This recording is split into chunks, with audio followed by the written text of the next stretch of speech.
నాన్న నాన్న నాన్న ఇక్కడే ఇంట్లో లేరా? నాన్న ఇంట్లో లేరు, పనుందని వేరే ఊరు వెళ్ళాడు. వస్తాడు కానీ వెళ్ళి ఇంత హ్యాపీగా ఉన్నాను అని వెయిట్. 10th రిజల్ట్స్ వచ్చాయండి. 10th ఫస్ట్ ర్యాంక్లో పాస్ అయ్యాను. ఒక్క నిమిషం.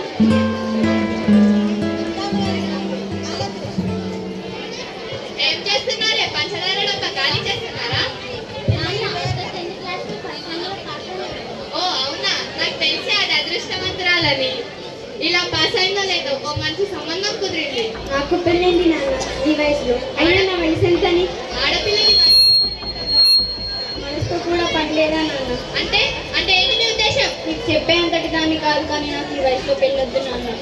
ఆకాశంలో విహరించకుండా కాస్త నేలపై నిలబడి మన పరిస్థితిని అర్థం చేసుకో. నీకేడు జోడు బాగుంది, నాకు నచ్చాడు అంతే. నాన్న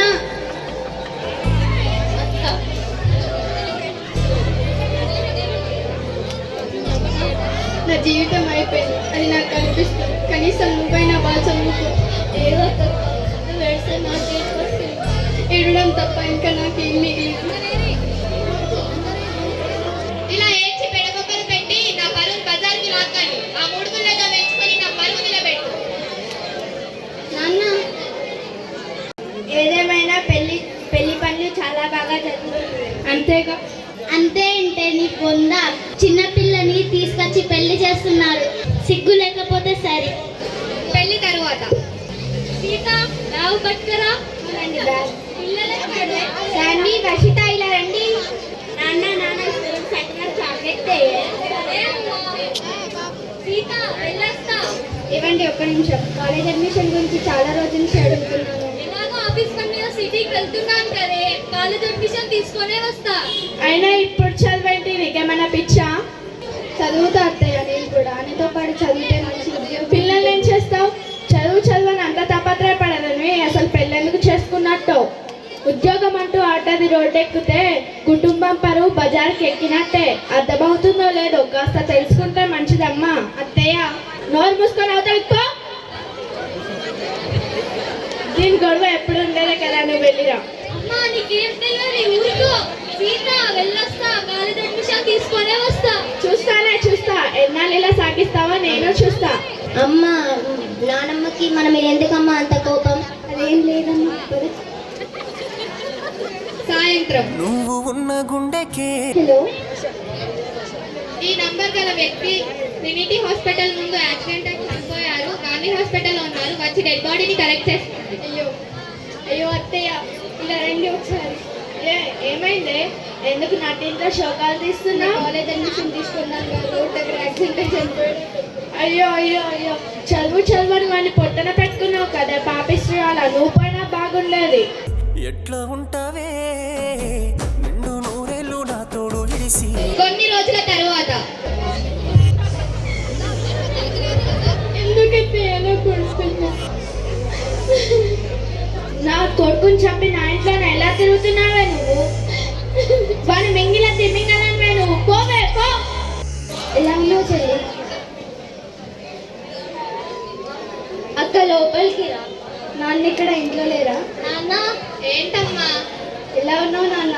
ఏదో ఇలా ఉన్నాలే అమ్మా. నీ బ్రతికిలా అయిపోయిందని బాధ, భర్తను పోగొట్టుకున్నానన్న బాధ, చెల్లి పెళ్లి ఎలా అవుతుందో అన్న బాధ. మధ్యతరగతి దానిని కదమ్మా, ఇలాగే ఉంటాయి నా బాధలు. నీకు బాధ ఏంటి నాన్న? ఇప్పుడు ఇవన్నీ ఎందుకు నాన్న? మీకు తెలియాలి, మీరేం చిన్న పిల్లలు కాదు. లేకపోతే రేపు నిన్న నా మీద వేస్తారు. అయినా బాధపడాల్సింది నేను నాన్న, నువ్వు కాదు. అత్తింట్లో నుంచి గింటే పడి భర్తను పోగొట్టుకొని ఇద్దరిని పిల్లలు పట్టుకొని ఎలా బ్రతకాలో భయపడాల్సింది నేను, బాధపడాల్సింది నేను నాన్న. నీతో చెప్పించుకునే అంత పరిస్థితిలో నేను లేను. చెల్లి పెళ్లి కూడా ఎలాగో చేసి నా బాధ్యత తీర్చుకుంటా. నీకు దండం పెట్టాలన్న. ఎలాగైనా నన్ను చదివించలేదు, కనీసం చెల్లినైనా బాగా చదువుకొని నాన్న. ఎలాగైనా చెల్లి పెళ్లి చేసే తీరుతా. నాన్న ఒక్క నిమిషం. అక్క ఎక్కడికి? కన్న తండ్రి హక్కున చేర్చుకుంటాడని ఆశతో వచ్చాను, కానీ నాకు అదృష్టం లేదు. వెళ్తున్నాను. నాన్నకి నచ్చ చెప్తా అక్క, నువ్వు రా లోపలికి. నచ్చ చెప్పడానికి కావాల్సిన నచ్చ చెప్పే మాటలు కావే, కానీ ఇక్కడ మనసులో కొంచెం బాధ ఉంటుంది. అది ఎందుకు నాకు నాన్నలో కూడా కరవైంది. ఆకలిస్తుందమ్మా. కష్టంగా ఉంటే పెట్టదు.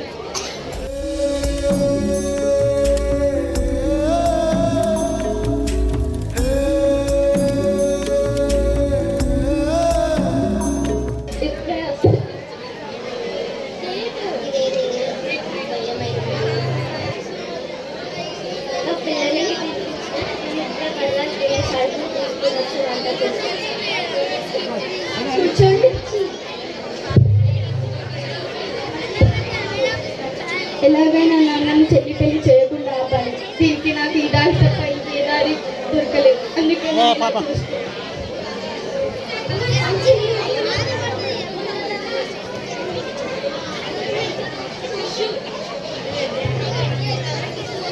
విషం కలుపుతున్న సందర్భం.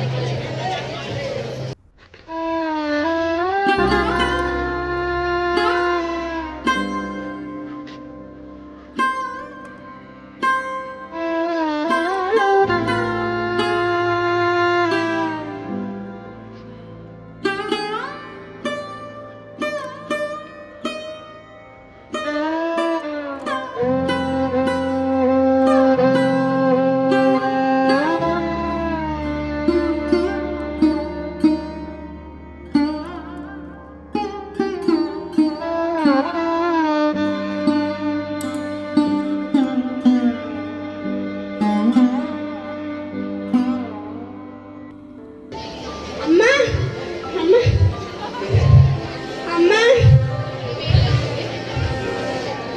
చెల్లి కింద పడిపోయింది. కడుపులో మంట.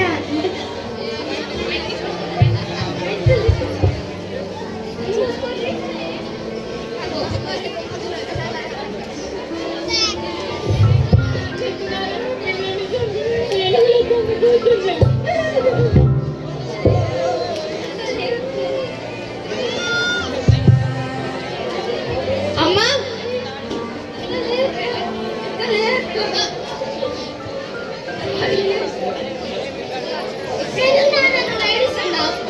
ఇప్పుడు సంతోషపడాలి. బాల్య వివాహం చేసి పరుగులు పెంచుకుంటాననుకున్నాం కానీ ఇలా ప్రాణాలు తీస్తాను అనుకోలేదమ్మా. ఈ 21వ శతాబ్దంలో కూడా బాల్య వివాహాలు జరగడం అనేది అందరూ ఆలోచించాల్సిన విషయం. ఈ స్కిట్ ద్వారానైనా బాల్య వివాహాల ద్వారా జరిగే నష్టాలను తెలుసుకుంటారని అనుకుంటూ ధన్యవాదాలు.